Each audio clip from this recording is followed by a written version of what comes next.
Today, we're diving into a story that has all the makings of a political thriller. You've got clandestine operations, a divine decree, and a revolution that's about to ignite. It all comes down to three things: the Flask, the Whisper, and the Storm. So here's the big question that hangs over this whole story. How in the world does a secret ceremony, a quiet moment in a back room with a flask of oil, end up triggering a full-on bloody revolution? Well, that's exactly what we're going to unpack from the account in Kings chapter 9.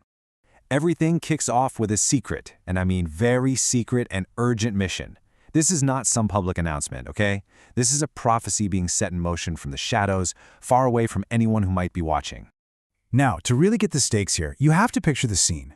We're in Ramoth Gilead, around 841 BC, and this isn't some quiet town or peaceful palace. No, this is a frontline military command post, smack in the middle of a war zone between Israel and Aram. The air here is just thick with tension.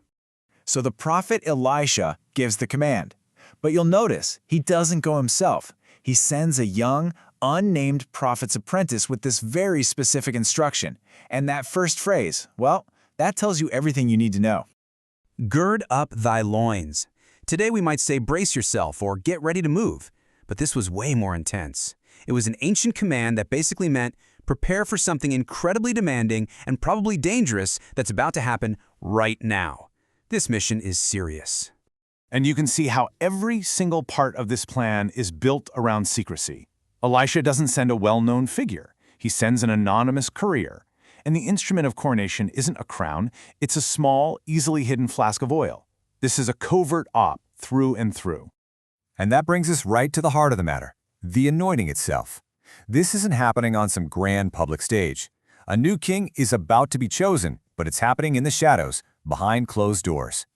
The target is a man named Jehu, a high-ranking military commander, and the instructions are crystal clear. Find him while he's sitting with his fellow officers and pull him away into an inner chamber, a private room within a room. This is all about isolating one man from the group, deliberately and carefully. And inside that room, the message is dropped like a bombshell. Notice it starts with, "Thus saith the Lord." That's not a suggestion. It's not a political endorsement. It means the authority for what's about to happen comes directly from God. And the message itself is earth-shattering. I have anointed thee king over Israel. Then comes the last and maybe the most telling instruction for the young courier.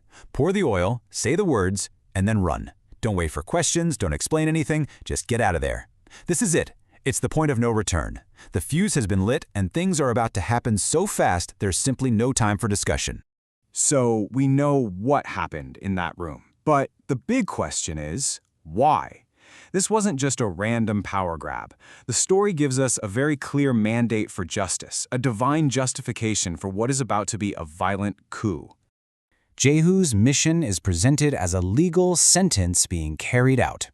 He's tasked with avenging the prophets who were murdered, stopping the bloodshed caused by Queen Jezebel, and, to put it bluntly, completely wiping out the corrupt ruling family, the house of Ahab. And you know, this wasn't happening in a vacuum. There was a clear and terrifying pattern here. The house of Jeroboam went down a dark path and fell violently. Then the house of Baasha did the same thing and met the same end. Now the house of Ahab has followed in their footsteps and they're facing the exact same judgment. It's like a political law of gravity. This kind of corruption inevitably leads to collapse. The prophecy gets chillingly specific, especially when it comes to Queen Jezebel. It says that dogs will eat her body. Now, in the ancient world, not getting a proper burial was the absolute ultimate humiliation. It was a sign of total disgrace. So this isn't just a prophecy of death, it's a prophecy of the complete erasure of her legacy. All right, so now we're at the final act. This is where everything comes together. We're about to see how that quiet whisper in a back room explodes into a deafening public proclamation.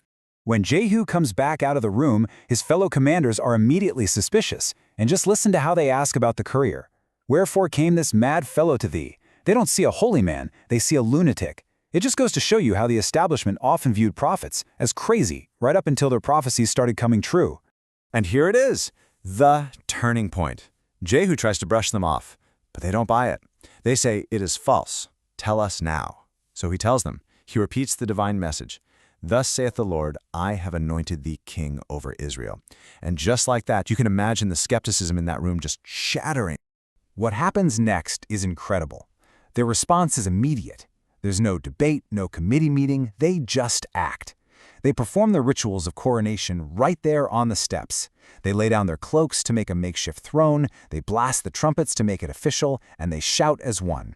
The coup isn't just accepted, it's instantly and unanimously embraced. And that's it. With one unified shout, the entire political landscape of Israel is redrawn. What started as a secret whisper is now an unstoppable public fact. Jehu is king. So the flask has been poured, the whisper has become a roar, and the storm of revolution has officially begun. It leaves us with a pretty heavy question to chew on. When a revolution is apparently commanded by God, is it pure justice, or is it still, at the end of the day, just politics? Something to think about. Thanks for tuning in.